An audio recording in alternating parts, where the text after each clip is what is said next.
because so much of it, so much of what is done doesn't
Don't worry, you're well below the angle of the camera. Focused in on the time. Okay. That's what I like about this tripod. Yeah, it's amazing. Yeah. And so you can, how can you see what you're seeing? I've got the... Oh, you got it tilted down. Well, don't look at it. Listen to what I'm saying. Sarah. Yes. Spaying. Parents decided to start smelling eggs all weird. There you go. Of course, that went to court. Yeah, exactly. Yeah. Yeah. Let's just throw a silent hood in there. Yeah.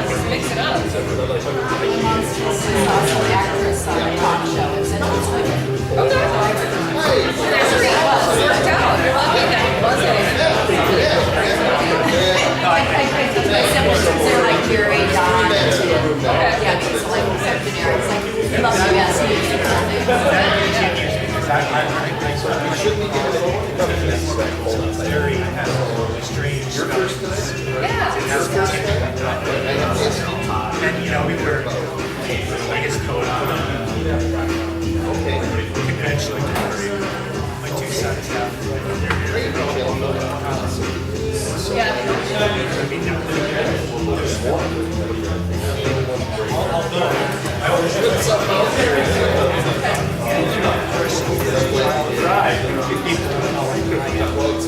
And then he finally, first when he called me, he took a different name.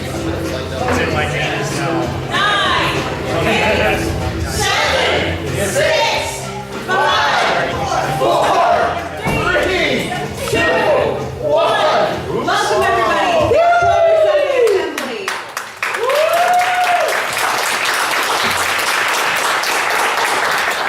All right, and David, if you want to start us off. Yes. Hello, first of all. Hello. We are the band. We bring the noise, and we would like you to bring your noise as well, whether that is clapping, whether that is adding your own harmonies, beatboxing, muzzles off. That being said, you know, the beautiful thing about Sunday Assembly is that we are still figuring out what this looks like, so there is no right or wrong way to do anything. So if you want to stand and sing with us, if you want to clap, if you want to dance, carefully, or if you want to sit down, it's totally cool. Yes, knit. Get up, move around, have a beverage, maybe silently judge my attempts at punctuating song lyrics like prose. You can do that as well. All that being said, if you would like to stand and join us for our opening song, you may recognize it and do some cheers. So let's do that. So whatever you want to do.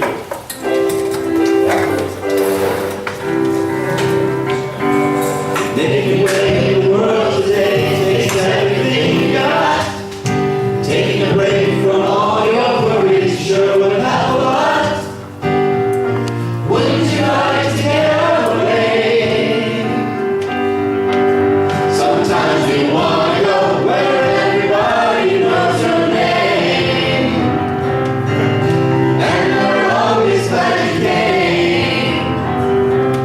You want to be where you can see your troubles are all the same. You want to be where everybody knows your name. Finding a place for mom today can't seem to lose its game. Nowhere to go like a dorm in college, never quite the same. Then all your friends move away. Sometimes you want to go where everybody knows your name, and they're always glad you came. You want to be where you can see your troubles are all the same. You want to be where everybody knows your name. Everybody has hopes and dreams, no matter where they're from. Look at the world through another's eyes, bigger it becomes. Another person needs a chance. And yes, we want to go where everybody knows your name, and they're always glad you came. You want to be where you can see your troubles are all the same. You want to be where you can meet free from fear and shame. You want to be where everybody knows your name.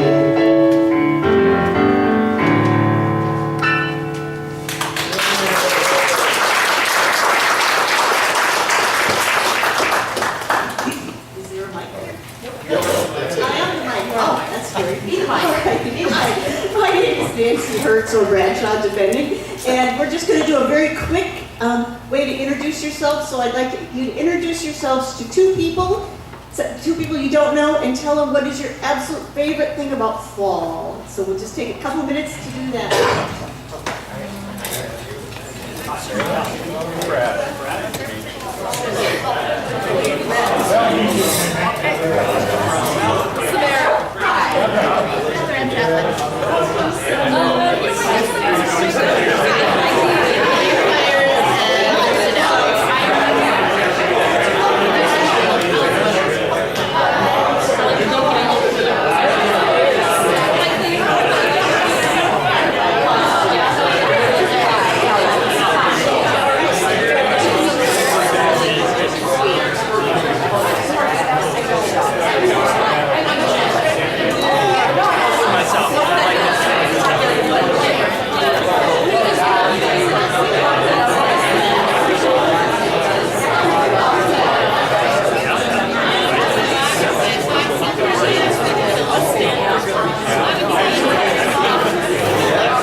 Okay, we kind of wrap this part up a little bit.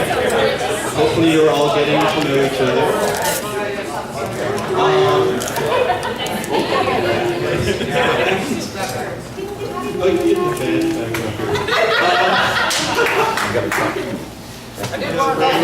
We're all just having so much fun socializing and getting to know each other. That's awesome. It's one of the really big things about Sunday Assembly is that we are all sort of, what is the word? We're all sort of refugees. Maybe some of us are refugees from the church or from any kind of community. And that's the really beautiful, wonderful thing about Sunday Assembly is that this is a place where we can find that together. So, speaking of community, I want to quick introduce the lovely people up here. My name is David. I sort of run the music. To my right is Aaron. Jacqueline. Matthew. Back here in guitar, Ryan. And our fabulous sound guy, Keith. With whom, without whom, none of this would be possible. You'd be like, we can't hear you because you aren't mic'd.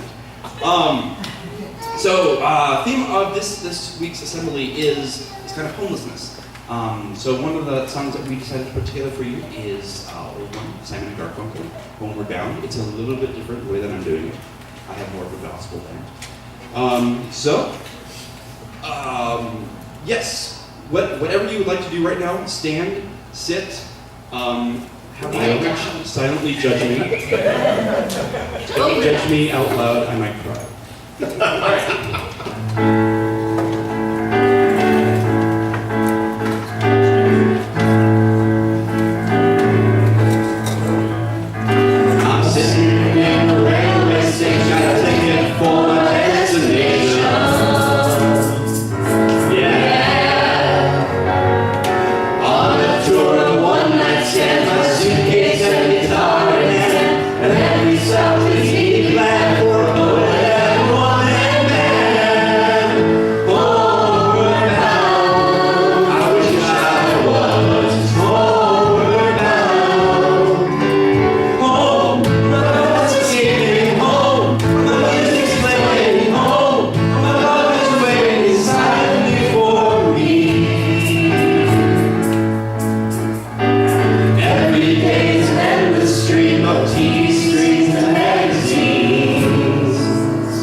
song.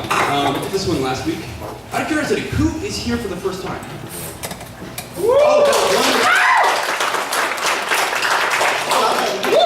Welcome.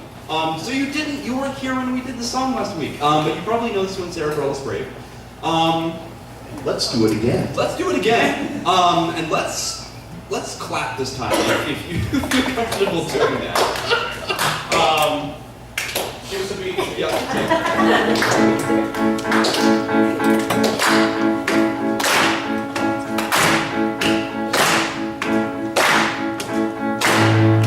You can be amazing, you can turn crazy to a weapon or a drug. You can be the outcast, you can be the backlash, just so funny and love. Or you can start speaking up. Nothing's gonna hurt you, but it hurts you. Faces that never feel seen. Get from the inside and know somebody. Sometimes the shadow wins. I wonder what would happen if you say what you wanna say and let the words fall out. Honestly, I wanna see you be brave with what you wanna say and let the words fall out. Honestly, I wanna see you be brave. Just wanna see you. Just wanna see you. Just wanna see you. I wanna see you be brave. Just wanna see you. Just wanna see you. Just wanna see you. I wanna see you be brave. Everybody's been there. Everybody's been staring at my identity. All for the fear and tears. Bow down to my knees. Don't run. You're holding on. Maybe there's a way out of the where you live. Maybe one of these days you can let your light in. Show me how big your brain is. Say what you wanna say and let the words fall out. Honestly, I wanna see you be brave. What you wanna say and let the words fall out. Honestly, I wanna see you be brave. And since yours will be a silence, won't do you any good. Did you think it would? Let your words be anything but empty. Why don't you tell them the truth? Say what you wanna say and let the words fall out.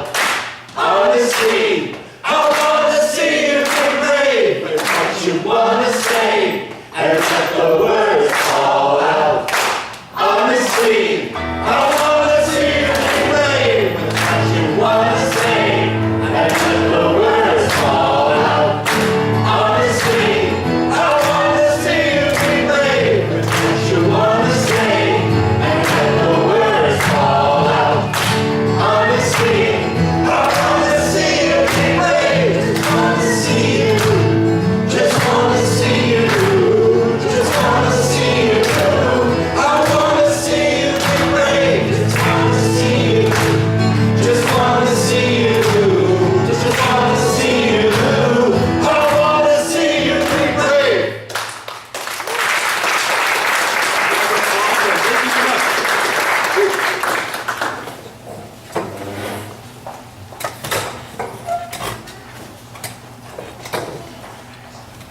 And now I have to follow that.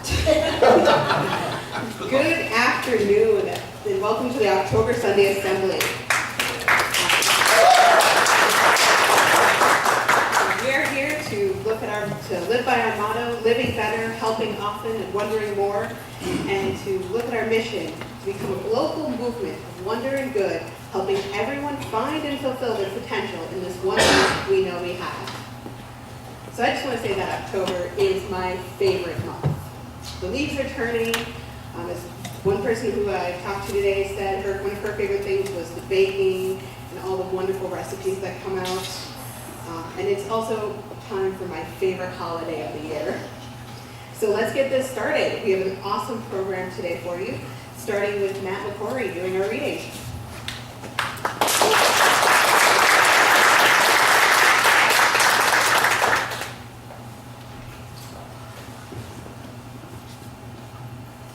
The Road Not Taken by Robert Frost. Two roads diverged in a yellow wood, and sorry I could not travel both and be one traveler. Long I stood and looked down one as far as I could, to where it bent in the undergrowth. Then took the other as just as fair, and having perhaps the better claim, because it was grassy and wanted wear. Though as for that, the passing there had worn them really about the same. And both that morning equally lay, and leaves no step had trodden back. Oh, I kept the first for another day, yet knowing how way leads on way, I doubted if I ever should come back. I shall be telling this with a sigh, somewhere hence, from age to age. Two roads diverged in a wood, and I took the one less traveled by, and that has made all the difference.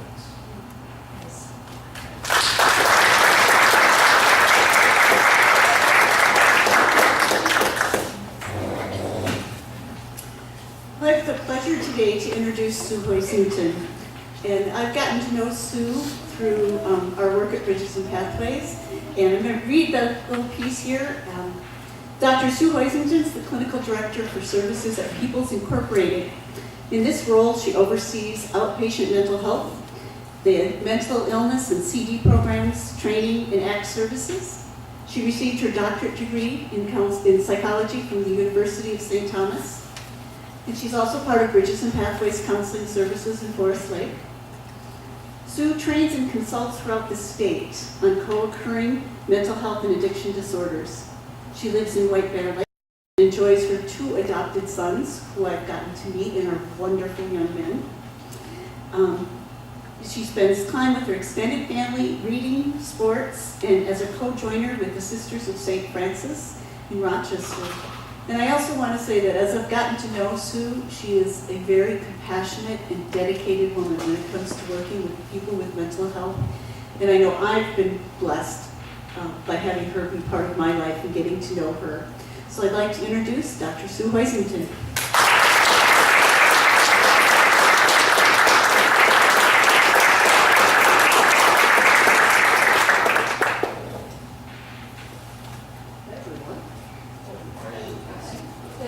Thank you for the nice, warm welcome and introduction. To live better, to help often, and to wonder more. What a wonderful vision for a community of people. I've known Nancy and Matt, and I guess Hertzie too. I didn't realize she was going to be here for many years. And I don't know of any two people who are more dedicated to helping often, living better, and wondering more. And for that reason, when Nancy asked me to speak here today, I didn't even need to think about it for 2 seconds before responding, of course. It's my pleasure to be here to represent People Incorporated. Our vision, too, is to help people live better, no matter how that may be defined for the individual. With dignity, respect, and understanding, we help empower our clients to reach the highest level of independence that they're capable of, and to also help them to sustain that. We serve about 8,000 people a year and have about 600 employees who are doing their best to also help others live better. Our clients are the hard to serve and underserved, those that are traditionally ignored by the community. We strive to serve those that no one else does. We recognize that our job is about compassion, and our work depends on successful interdependence and a whole lot of collaboration. Thank you for the invitation to be here. As Nancy said, my name is Sue Hoisington, and I'm the Director of Clinical Services for People Incorporated. As a psychologist, I've worked with many people with mental health and also addiction issues. The first 22 and a half years of my profession were with Hazelden, so I worked with a lot of people with chemical health issues. And I like to believe that I've helped many individuals and families during that time. But a little over 3 years ago, I started on what I call the second path of my life journey. Perhaps I too wondered more. I knew there were many, many people still needing help with different mental health challenges. I joined People Incorporated in hopes that I would better understand some of the challenges that occur for people in the more public sector. This is where I truly learned about mental illness, providing service to people who have minimal resources, people who have been marginalized because of their mental illness, people who are homeless and alone in their mental illness, people who have been abandoned or perhaps disowned by family and friends due to their craziness, and perhaps the shame and stigma of having a family member or a friend with mental illness. These are people who deserve to live better, to be accepted, to be treated with dignity and respect, and loved in spite of their mental illness. My personal story goes like this. My mom was a dietitian at the State Hospital in Rochester. And back in those days, it wouldn't be legal anymore, but back in those days, patients often volunteered or did work in various parts of the hospital. And the dining room or dining area was a place where many of them worked. We often, as young people, attended Catholic Mass with my mom at the hospital, and we would see these patients. I wondered what was wrong with them. I was told at a very young age that they were crazy, but by the age of 12, I was a volunteer at the State Hospital, and I worked side by side these crazy people. And sometimes they acted crazy, they really did. And sometimes they scared me with their behavior and some of their words. But I grew to care deeply about them, and I would ask my mom about them every day. My family also grew to accept them and welcome them into their lives. Never did we have a family holiday, and I mean this, or a family gathering where there weren't at least 1 or 2 patients from the state hospital that joined us. And again, this day and age would probably be a boundary violation, but that was something as volunteers we were allowed to do. And you know, when they were with us as a family, they acted very normal, quite normal, and it just astounded me. Mental illness was something that I learned to accept, not necessarily understand, but to accept. And I came to believe that they were people too. Fast forward now to 1986. I was a volunteer once again, this time at a drop-in center for homeless women in Chicago. It was called Sarah's Circle, and as you might imagine, it was run by Catholic nuns in the Chicago area. There was a woman there, Beatrice, who came in every day. She never talked, she was always silent. She'd get a cup of coffee and she'd go and she'd play the piano, and she'd play the piano for exactly 22 minutes. She'd get up and she'd leave. She was obviously a very, very gifted musician. Some months later, there was a fire at an abandoned hotel in Chicago. Many people died in that fire, all of them mentally ill street people who called this abandoned building home. Beatrice died in that fire. I was very saddened by it, but even more saddened by the fact that there was nobody there to identify her body. People at the Sarah's Circle missed her. She hadn't come in for a couple of days, and so they were the ones, out of concern, they were the ones that went and identified the body. And I thought how awful it would be to not have someone miss me, to be gone for any period of time and to not have someone miss me. To not be missed was a tragedy I just couldn't fathom. Both of these experiences changed my life profoundly. It took me years, though, to come full circle and be back to working with people who were mentally ill and homeless. But it happened in 2010 when I came to People Incorporated. A little about our organization. We're a nonprofit. We were founded in 1969. We actually have a crisis residence about 2 blocks from here. So we're very much in this area. And I'm sure it was founded as one of the many good things that came out of the tragedy resulting from the planned deinstitutionalization, those of us that are old enough to remember that, when the state made the decision, probably a national movement, to deinstitutionalize people and move them out of state hospitals without really knowing whether or not they had the resources to be able to manage them. Throughout our 40 years, we've developed a broad range of interrelated services and programs that help promote and secure independence for people with mental illness. We currently have about 60 programs in 52 locations, and we serve 7 counties. We cast a wide net. We provide community support through case management, drop-in centers, crisis services, in-home therapy, residential and outpatient services, both for people with mental illness as well as people with mental illness and chemical dependency, and of course, homeless outreach. We recently acquired Children's Services, which has broadened our scope to include working with families and children with mental health issues. And we do a lot of that in the schools, in their homes, and through our day treatment programs. I'd like to just share a couple of our success stories because I think it speaks volumes to some of the work that we do. I want to tell you first about Bill. Bill still is one of our ACT clients, and an ACT service, for those of you who aren't familiar, stands for Assertive Community Training, and it's like a wraparound service for people with mental illness. And each ACT team has a nurse and a mental health professional and a prescriber and a vocational person, and then we go to the clients in their home or wherever they are. Oftentimes they're homeless.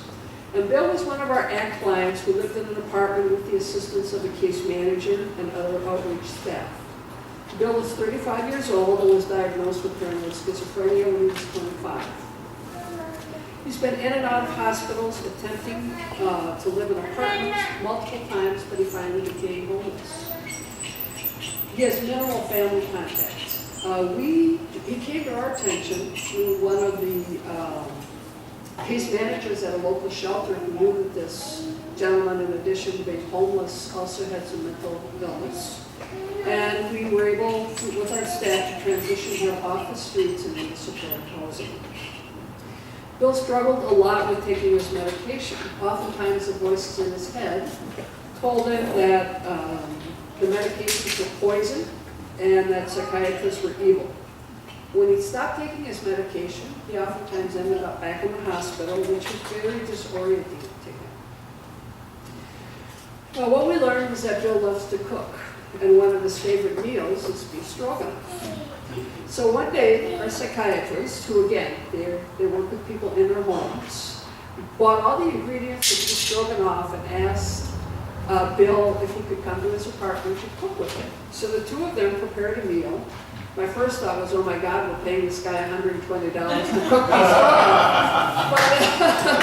But then I was new to the organization. I was like, oh my God, but that's what they do. And again, when I tell this story, you'll understand how important it is. While they made the beef stroganoff, the psychiatrist talked to him about the importance of taking his medication. They talked about his fears. They talked about the side effects that were really uncomfortable for him related to his medication. But they were also able to talk about the benefit that he had in his life when he took the medications. Like he didn't end up in the hospital, and he was able to function quite well. And Bill agreed then that he would take his medication. Now the voices in his head still tell him not to take the medication from time to time, but we simply recall with him the beef stroganoff therapy session, and he smiles and remembers the discussion, and very, very fondly. Bill has not been hospitalized for the past 2 years, which is really the longest time that he's not been hospitalized since his diagnosis at age 25. Another story I want to tell you is about Jennifer. Jennifer is 28 years old. She's a heroin addict and also has a bipolar diagnosis. She was adopted at birth and struggles with believing that she's actually lovable. She's an incredibly talented clothing designer. Her addiction spiraled out of control and she became homeless 5 years ago, living on the streets at about the age of 21. She used to sign on the street corners as a way to support her drug addiction. But she too came upon our homeless outreach team and was transitioned off the streets and into supportive housing with a case manager. Many of our clients are able to live independently with the support surrounding them, case management, other additional services that allow them to be able to function in the community. Jennifer remains on Suboxone for opiate dependence. She has a psychiatrist and she sees me for therapy. She's had a few slips. but currently she's doing quite well. She too thinks she doesn't always need to take her bipolar medications. She thinks that she's more creative when she doesn't take them, and she's probably right. It's probably the truth. There's amazing things she can do when she's in a manic state. But she also knows very, very well that she doesn't want to lose her apartment. That's just become really, really important to her, and that's an incentive for her to stay on her medications and to do her best to stay in recovery. And the last story is Jack. Jack has a personal place in my heart because he showed up at the mental health clinic that I oversee about 3 years ago. And he has a very serious mental illness and also addiction. He's been in Minnesota for about 30 years, and I finally talked him into going into some type of addiction treatment at Huss Center for Recovery, which again is just a few blocks away in one of the areas I oversee. And Jack only made it for 5 days. He was quite certain that he was being poisoned. There was something in the air he was sure that was poisoning him, and refused to take any medication, and he left back out to the streets. But about 6 months ago, he came back to me and he said, "Sue, I think I need to go into Huss." And I said, "Well, let's make that happen, Jack." So we got him in there, and he struggled. He's been homeless for 10 years. And so again, to put people in a residential program, even with 10, 15 other people, is really difficult. His paranoia increased. Again, he thought once again that he was being poisoned. This time he could feel his nostrils burning, the hair from his nostrils burning. So we worked with him. What we did is we bought a fan. And we put the fan in the window. And so all this poisonous scent that he was getting swooped right out the window. And we were able to keep it with a whole lot of work from the staff. And we were able to really modify the program so he could tolerate the structure of it. We were able to work with some other services and resources while he was with us. And I'm just tickled to tell you that Jack moved into his own apartment on September 9th. And he's still sober. And my last discussion with him was wondering what color I thought he should paint his living room. So really, it doesn't get much better than this. No, we don't have successes in all these areas, but these are 3 examples of people who are living better because they have been helped by the services that People Incorporated provides. So please remember our services to all the mentally ill individuals and families that we work with every day. Please remember all those who help often, our dedicated and committed staff, our board and leaders who set the strategic direction for the organization. And of course, please remember those hard to serve people with mental illness who are oftentimes marginalized by society. Thank you for your time and attention and the invitation. And thank you too for the undies. They'll be greatly appreciated. Thank you.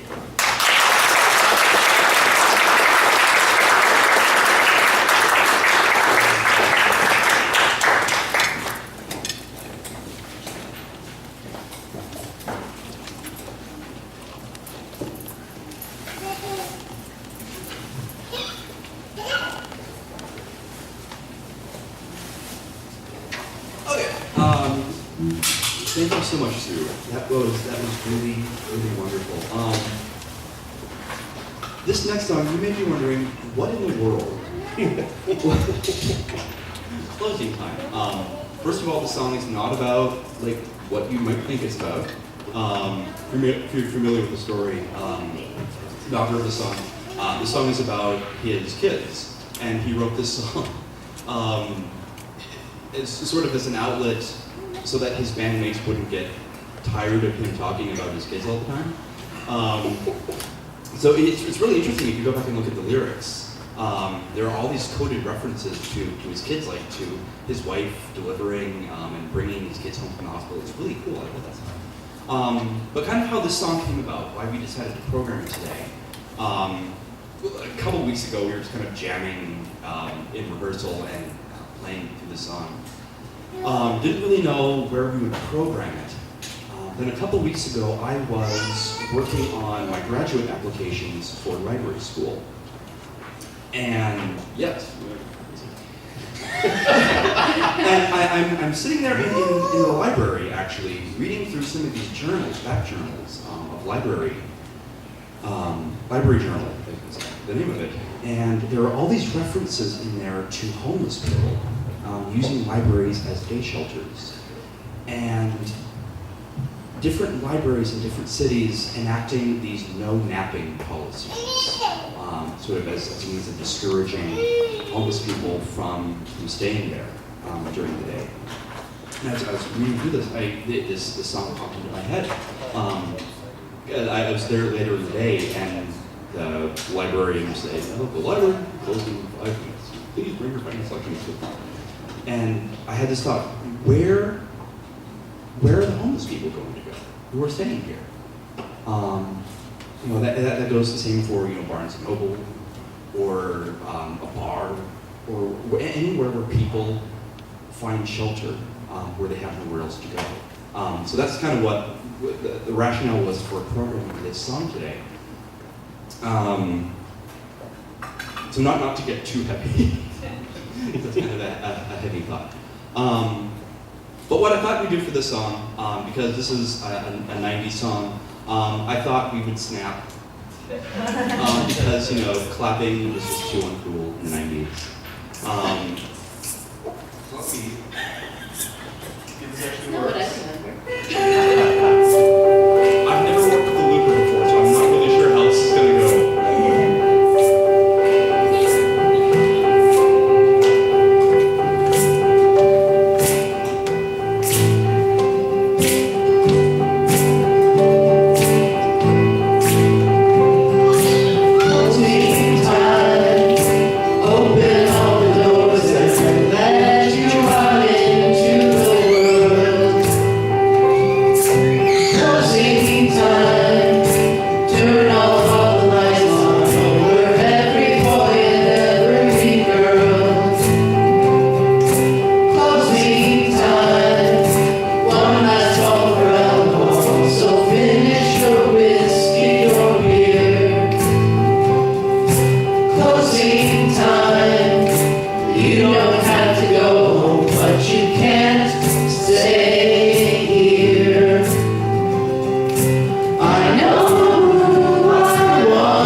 struggle with severe mental health, I have learned that they struggle with demons and monsters that many of us cannot imagine.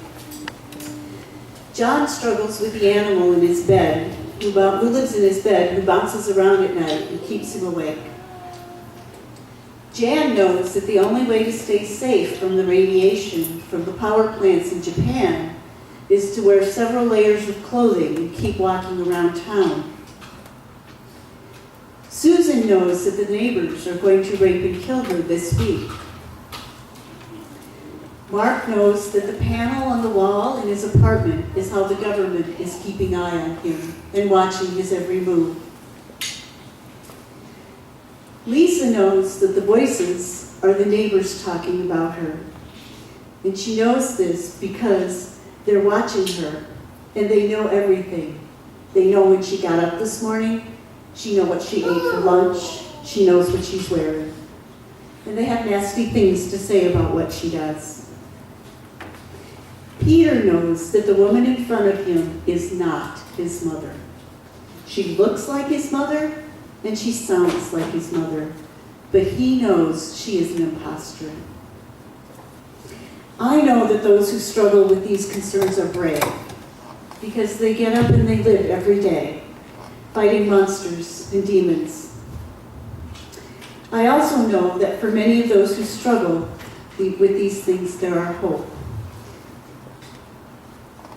With enough support, good medical care, good mental health services, and being treated with respect, their lives can be fulfilling. A friend of mine has a daughter, I'll call her Sally, who struggles with schizophrenia. And after a long struggle, many months in the hospital, many visits to the hospital, currently she's working on getting certified to be a Zumba instructor, and she has a fulfilling social life. The demons and the monsters still come to visit her some days, but most days are good. It is my hope that we can respect and understand the struggles of these brave people and the things that brave people face in their lives, and that we can all work to have them have better lives.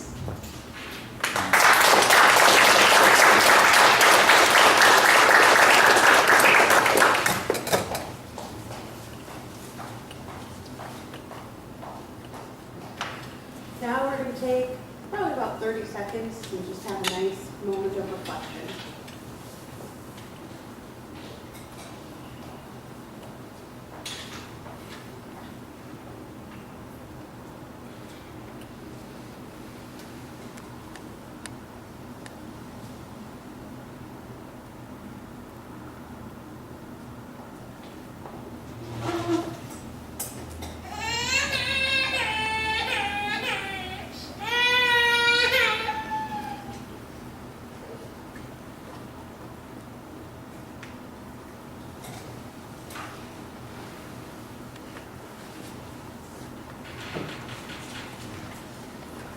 Okay, now we're going to do something a little silly and a little more get to know you.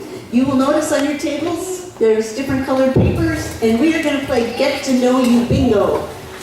So, what I want you to do is in the next few minutes, find as many people as possible who fit and have them, initial or cross off your squares. And in the end, we're going to see how many you get.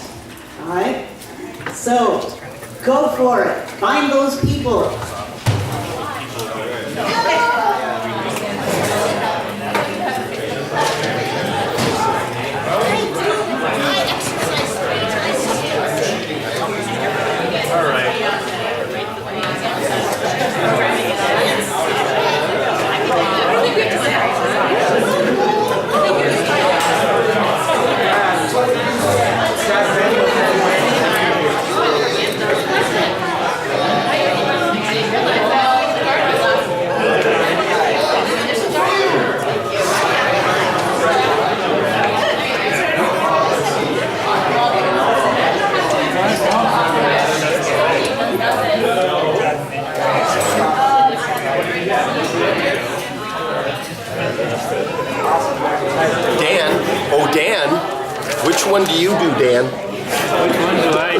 see.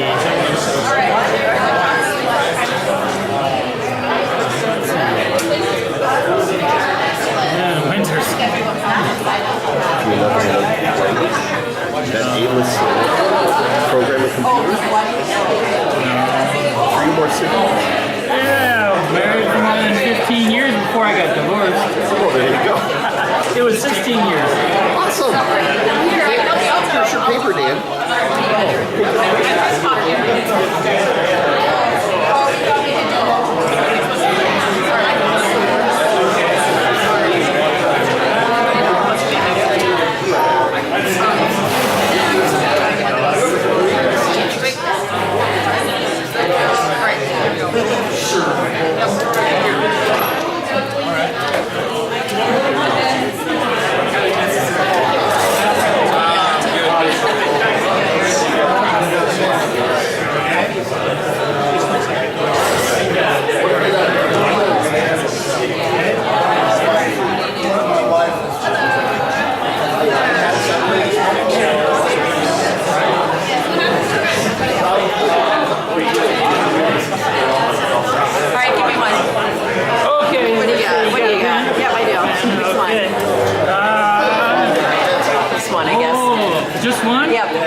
The test is I would over. encourage you when we have cookies and coffee to see if you can fill out your sheets. But for right now, how about everybody who has at least 5 stand up? Okay, if you have less than 8, sit down. You guys are good. Less than 12. 13. 14. 15. All right, how many for you, Austin? I have 15. 15? All right, Tom? 19. Woo. All right, Tom, thank you. Like I said, I encourage you during coffee and cookies to see if you can fill them all out.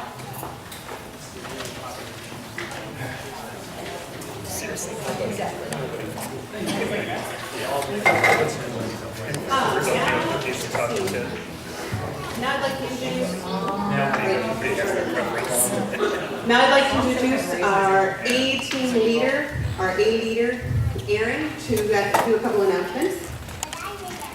All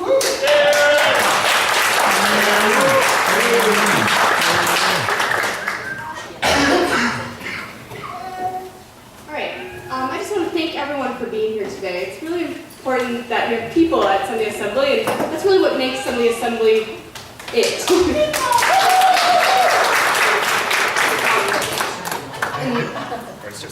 The other thing that helps us build our community is we have some expenses. But monthly expenses at Sunday Assembly are about $363 a month. So that's the other aspect, and I just want to encourage you to be a part of that element as well. You can put the money in the little pink pigs. However, if you're here for the first time and you're just enjoying it, I encourage you to continue to enjoy it, and there's no obligation to give as well. However, if you can, sorry, one more thing. They don't always ask me to speak.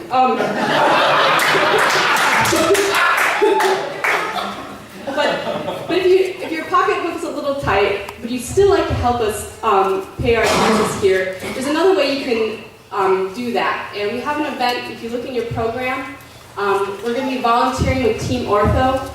They put on half marathons and 5K and various other race opportunities.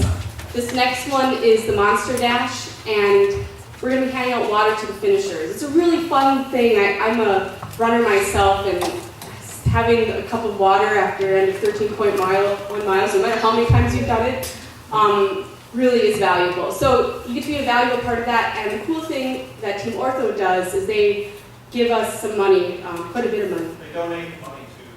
They donate money to the organization that recruits the volunteers. So that's another way for you to help us out. So thank you so much for your time and listening to me. So.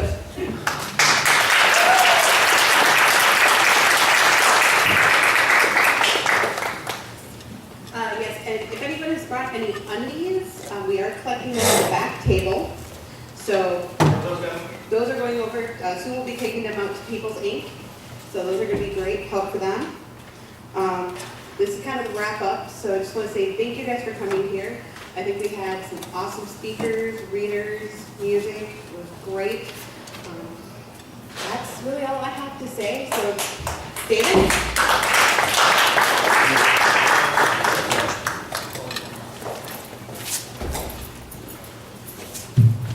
And Tom, I did talk to Jacqueline. We will be checking those initials on your Very honest. Okay, so this is our closing song. We've done this the last couple times. Great Big World, really want it. Maybe you know it, maybe you don't. If you don't know it, find someone who does and make me teach it to you. Again, the words. yeah. I also want to reiterate just how thankful I am that you guys are all here today, that you decided to use this time and be with us today. You could be anywhere. You could be watching a football game or anywhere, but you chose to be with us, and that's so awesome. And what you do for this community just by showing up is, there are no words. So thank you so much. I want to thank the band again, Aaron, Jacqueline, Matthew, Ryan, and Keith. Could not do this without these guys. We're all volunteers. We get together every Wednesday night and rehearse because we love this community so much. So I just want to thank you guys.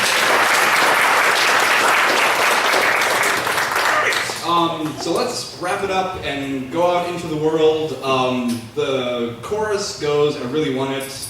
I really want it right now. So, what I'd like you to take with you out into the world as you go forth is to find one thing that you would like to focus on for your vision for this world and really encapsulate that. And every time that we say, I really want it, I'd like you to say that to yourself. So whatever it is that you just really want it and that you want to change the world, because we want to change the world, and that's what we're here doing today.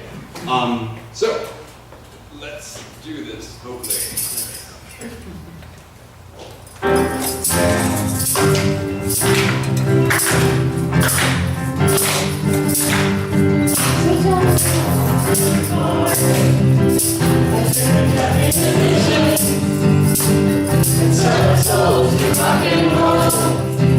I need to know what I'm missing.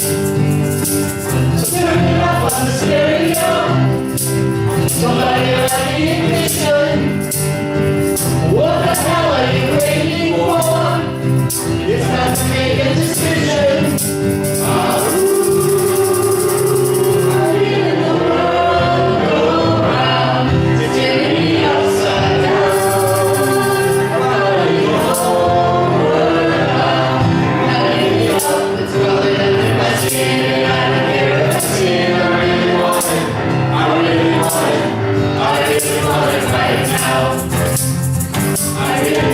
Right now, there's a maker up above, and why is nobody listening? Show me hate and I'll show you love. It's not about the religion. We're always looking to someone else. Just take a look in the mirror.